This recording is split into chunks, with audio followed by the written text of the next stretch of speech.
Diaw, restaurateur, dans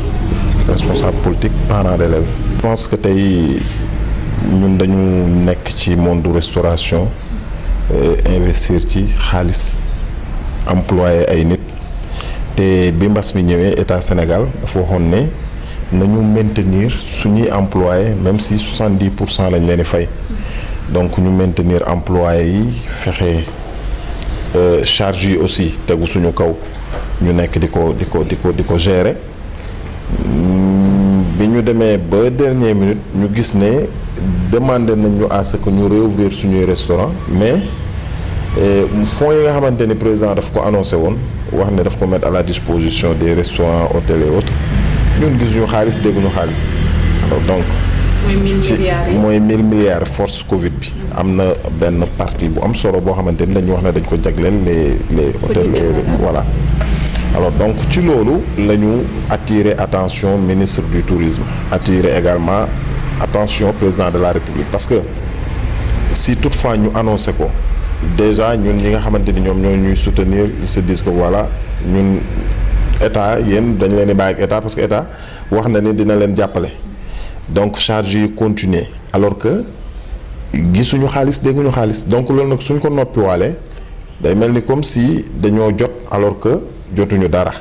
moo tax nag il faut que ministre bi ci nu mu gën a gaawee mu rencontrer acteurs yi waxtaan ak ñoom ñu xool nu ñu régler mbir mi pour que ñu mën a survivre parce que ñi nga xamante ni tey ñoom lañ wax ne ñoom ñoo war a bénéficier wu ci jàppale googu restaurant yi ñu ci lim yëpp wax ne ay restaurant touristique lañ en tout cas Thiès la ñu xam ñun amu ci benn restaurant boo xam ne sénégalais moo ko moom c'est-à-dire ñun sénégalais yi dañ ñoo beddi jël ñeneen ñu dul ay sénégalais bëgg jàppale leen ci ndimbal googu donc loolu nag ñun mënuñu ko comprendre te mënuñu ko bàyyi aussi mu jàll parce que normalement bu ñu fekkente ne mënuñoo yemale ba mënuñu yemale suñu amee ñu war a privilégier sax je pense que sénégalais yi la war a doon mais vraiment ñu lim ay restaurant wax ne restaurant touristique lan moo ñu différencier ñun ak restaurant touristique du papier du dara beneen bi ci des touriste kan mooy touriste du der bu weex wala yu mel noonu touriste ki nga xamante ni dafa jógee Dakar jëm Kaolack sax di sénégalais su defee escale Thiès jàdd ci restaurant añ kooku dañ koy jàppee touriste parce que dafay voyager d'un département à un autre def escale fenn pour lekk fa vraiment defaruwaat pour mën a continuer li nga xamante ni moom mooy parcours am donc il faut que l'État du Sénégal xoolaat bu baax ilaa xaw ma ndax ñoom ñoo ko organiser noonu wala ministère bi à son niveau moo ko organiser mais war nañu xoolaat ci fonds yooyu nga xamante ni moom la ñu wax moom la ñuy allouer au monde de la restauration donc nu ñuy fexe ba ci nu mu gën a gaawee parce que nit ko si soo koy dimbali da nga ciy gaaw ñu mën ci jot pour que ñu mën a survivre continuer li nga xamante ni moom mooy suñu liggéey. si yéex na parce que ñun déjà dañ ñu xamaloon nañu yéen moom bokku leen ci parce que du ngeen ay restaurant touristique te nee naa la ñoom ñi ñu koy wax mënuñu la wax ne la lii moo ñu différence lii mooy kii mooy restaurant touristique ciblé nañ daal def nañ seen ciblage tànn ay restaurant lim leen biir Thiès wax na ñii ñooy les restaurants touristiques ay ree sax moo ñu jàpp parce que on se dit que ñi ñu lim ne ñii c'est des restaurants touristiques mais duñu ay sénégalais je suis vraiment désolé de le dire ce ne sont pas des sénégalais donc nan nga mën a ñëwee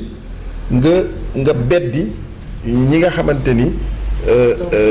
doomi réew mi lañ au détriment des étrangers c'est extrêmement grave c'est pourquoi le ministre doit très rapidement régler ce problème bala muy dem fu gën a sori parce que fasuñu ci yéene dellu ginnaaw 70% chaque fin du mois on paye 70% plus les charges l'eau l'électricité yooyu moo xam nga du taxaw parce que ñi nga xamante ni ñoom la président jël en charge pour jàppale leen ñun peut-être bokkuñu ci parce que bokkuñu ci couche boobu ñun suñu facture day dépasser loolu moo tax charge yi du la teggeeku alors donc comment se fait-il état santuñu ko ba pare wax ñu ne dama leen di jàppale mais ba pare bëgguñu seetaan ça yenuwul maanaa sax en fait yenuwul maanaa comme que nag jamono yi ñu toll nii du jamonoy rassemblement ak jamono yi dajale wàcc ci mbedd parce que ba fi mu nekk nii am na arrêté bi daf ko aaye donc jamonoy wax leen pour ñu dégg pour ñu mën ñu jël en compte donc foofu la ñu toll. bon man de très sincèrement dellu ginnaaw bi dama koy applaudir parce que bu ñu forcé woon su boobaa lay metti xam nga tey jéem gis ne mënta jàll nga reculer waat pour mieux sauter. Moi je pense que c'est une très bonne chose. Maintenant ministère bi nga xamante ni moo yor wàllum njàngale bi moom mooy organiser wu ba gis ne peut-être période bi adéquat na pour ñu jàngi parce que retour des classes du problème mu ministère de l'éducation tout simplement ministère du transport daf ci bokk parce que soo dee xool ñoom jëloon nañ matuwaay pour que école ubbi mais il a fallu que ñu transporter ay enseignants jëlee leen dëkk yóbbu leen dëkk pour que ñu am ñu ci contaminé donc loolu responsabilité et du ministère de l'éducation mais également et du ministère des transports parce que ministère des transports moom moo assuré woon li nga xamante ni moom mooy liaison bi donc moo tax ma jàpp ne comme que xam nañ ne lii ñu doon jéem sottiwul donc ministre bi dellu ci ginnaaw loolu vraiment on ne peut que applaudir maintenant nag aujourd'hui l'État a le devoir et l'obligation de protéger nos enfants suñuy doom ñoom ñoo leen war a protéger ñu dem jàngi ñëw ñu assurer ni feebar bi jëlee wuñ ko ci école bi wala ci yoonu école bi indi ko ci kër gi loolu nag fii ak mënuñu ko man je pense que toog xaar ba mën ko def ko aussi loolu lu baax la moo tax daal ma xalaat ni vraiment décision bi nga xamante ni ministre de l'éducation jël na ko loolu décision bu sage la mooy dellu ginnaaw ci li nga xamante ni moom la commencé. xam nga fi mu nekk nii moom pratiquement xam nga Sénégal dafa xaw a naqaree gérer neexu la lijjanti su fekkente ni tey dañu jël ay mesures wax ne nit ñi toog ñu confiner leen donc def état d'urgence sénégalais yu bari gis ne état d'urgence bi tey gàllankoor na ci lu bari léegi nag su fekkente ni wax nañ ne dafa war a ubbeeku ba ñu ubbi ko maintenant nag su boobaa responsabilité bi ci ñun lay nekk nag léegi ñun ñoo war a am suñu mat gu toll ni gérer suñu santé bopp parce que tey président Macky Sall moom wane na ni moom dafa am limite par rapport ak mbir maanaam moom wane na ci ak tëleem ci lu leer parce que tële weesuwul ñu am moins de 10 cas nga tëj lépp bloqué lépp ñu dem ba am presque 5000 cas yu moyen tuuti presque 5000 cas nga ubbi donc ce qui fait que tey mën nga may aussi virus bi fu mu mën a delluwaatee propagé wu jugaat sonal askan bi fi mu nekk nii moom kenn ku ci nekk sa santé ci sa responsabilité la aju te am na loo xamante ni li ma gis muy ñëw suñu jëlul suñuy matuwaay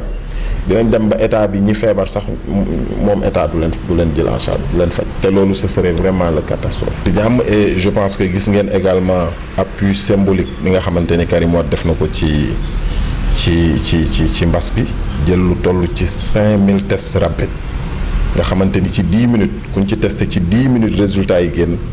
jël ko jébbal ko li nga xamante ni moom mooy gouvernement Sénégal moom comprendre na xam na fi nga xamante ni foofooy metti mu teg fa li nga xamante ni moom mooy loxoom et je pense que tey loolu war na inspirer l'État du Sénégal mu commander ay tests rapides yu bari su ko defee ñi nga xamante ni ñëpp jël nañ leen loger leen ci ay structures ay hôtel wala ñu confiner leen seen kër mu nekkandoo test benn yoon ñu xam ñi am ak ñi ko amul ñi ko am ñu mën leen a jël suivre leen ñi nga xamante ni amuñu ko ñu mën leen a yeewi ñu dem seen kër. waaw xam nga nag dafa jëloon note waxoon ne pour le moment nañu suspendre toutes les activités réunions entre même les audiences au niveau de son domicile yëpp dañ ko arrêté woon et jàpp naa ni su jotee pour mu génn moom dina génn mais terewul xelam xalaatam xolam lépp mu ngi ànd ak sénégalais yi comme il l'a toujours fait Abdoulaye Wade Sénégal daf ko mës a soxal donc ba fi mu toll nii ci loolu la continuer ñun aussi ci la ñu ànd ak moom. de toute façon su fekkente ni daal maanaam régler nañ problème bi je pense que fala suñu plan d'action bi jëm ci wàllum xeex boobu ca lay fa lay yem su fekkente ne réglé wuñ ko nag étape bu ñu jéggi rek danañu seet nu mu gën a diisee ñu yokkaat ci ba keroog ñuy am gain de cause. beneen bi ci des aussi ñi mu tënku daanaka c'est la quasi totalité des restaurants de Thiès parce que ñi ci ëpp ñi ngay dégg biir Thiès ñëpp di ay sénégalais bokk nañ ci li nga xamante ni moom mooy mbir mi. boo añee ba suur naan sa ataaya naan sa njarum soow après toog di délirer moi je pense que defoo ko kenn sa bopp nga koy def en tout cas contrat bi ñu lié woon ak Macky Sall 2024 lay jeex. j'allais dire mandat bi ñoom li ñu wax sax xamuñu ko bokk ci effectivement parce que ñëpp xam nañ mandat bi ni mu demee mandat bi moom bon mandat wu du mandat wu lu kenn xam parce que des élections qui ont été contestées par tout le monde mais terewul Sénégal dëkk jàmm la mais 2024 Macky Sall mënu fi defaat 24 heures incha allah mënu fi defaat 24 heures donc su jeexalee mandat bi juróomi atam yi 2024 mu dem ñu organiser des élections libres et transparentes sénégalais yi nga xamante ni bëgg nañu bokk ala yaa xayti mu delloo leen seeni droit ñu ñëw bokk comme Karim Wade comme Khalifa Sall entre autres ñi nga xamante ni bëgg nañu bokk ñu bokk dem élection ku yàlla def nga gañ ku sénégalais yi votel wóolu dénk la say kàddu nga diriger. mais attends pandémie bi ñun ñaanuñu yàlla mu dem ba 2024 ñun ñaan nañ bala ñuy dem début d'année pandémie bi jeex parce que y a aussi les élections locales à venir te dañ ko war a organiser dañ ko war a def buñ ci jógee ci perspective yi moom mu doxal ba 2024 il ne faut pas que ñu jël alibi ci pandémie bi wax ne dañuy arrêter processus électoral yeeg lépp non c'est pas possible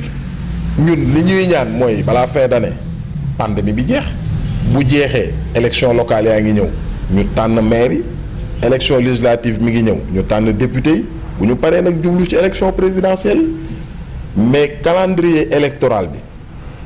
pandémie bi bu fekkente ni dafa continuer dem ay at à la limite mais ñaanuñu yàlla loolu et man yaakaar naa vu aussi ni nga xamante ni noonu la ci corps médical bi di liggéeyee tey soo dee xool nous sommes à presque 65% de guérison et je pense que loolu c'est important loolu suñ ko continuer fekk fin d'année yaakaar naa ne dootuñu amati benn cas su boobaa nag amuñu alibi pour wax ne dañuy xaar pandémie ay coronavirus ak yooyu jeex na léegi nag ci corona politique la ñuy dugg waaw. di remercier di sant waa Thiès 24 yëpp à travers son directeur général Mbaye Samb suñu frère di ñaanal télé bi mais également di la féliciter ñi ma yow moom vraiment journaliste bu xarañ nga ci sa wàllu liggéey vraiment nekk aussi référence ci dëkk bi nit ñi nawloo la donc vraiment kontaan nañ bu baax a baax ci taxawaay bi. Voilà, merci beaucoup.